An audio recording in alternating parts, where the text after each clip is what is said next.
In this lecture, we're going to be discussing how to develop your self-discipline so that you can manage projects and tasks more effectively. Like all things, project management takes practice. It requires self-discipline. It requires that you have the willpower to hold yourself back from plunging into a task before thinking it through in advance. Many people are in a reactive responsive mode. They react to whatever is happening around them and they respond to however they feel at the moment. They leap into things and then they leap out. They make judgments, come to decisions, and take actions without bothering to analyze the situation thoroughly. They make an enormous number of mistakes and are thought by others to be incompetent and disorganized. Don't be one of those people. The first step in developing self-discipline is to decide exactly what it is that you want to achieve in every project or task, and then defining it in terms of practical results as much as possible. Ask yourself, what is it that I want to achieve? When do I want to achieve this by? Why do I want to achieve this particular result? Before we move on, let's practice this with a real-life example from your current task list.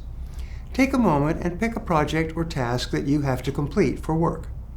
To get the most out of this lecture, try to pick one that has been on your list for a while, or that you haven't been able to get to as quickly as you had hoped.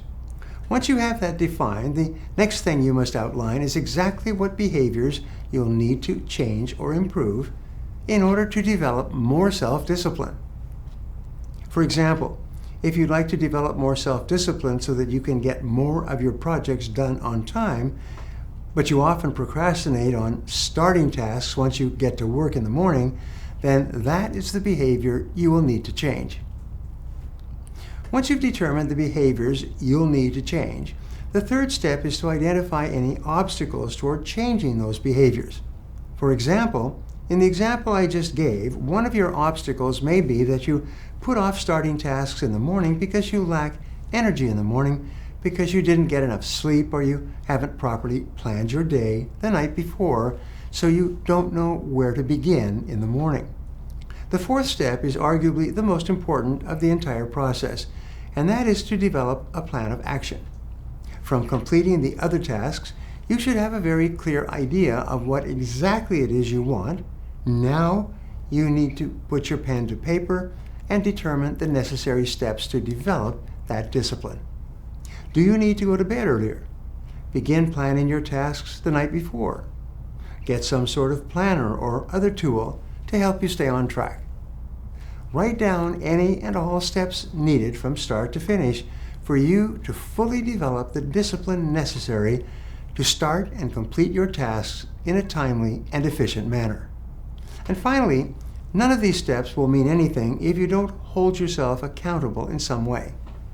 If there is not some sort of accountability for your failure to develop the discipline you desire, then you're likely to slip back into old habits far too quickly once it becomes slightly difficult. Tell others about your plans to become more disciplined and how you're going to do it, and ask them to check in on your progress frequently. Remember, self-discipline is the core strength needed in order to become a master of task and project management. So make sure that you put in the necessary work to develop this skill.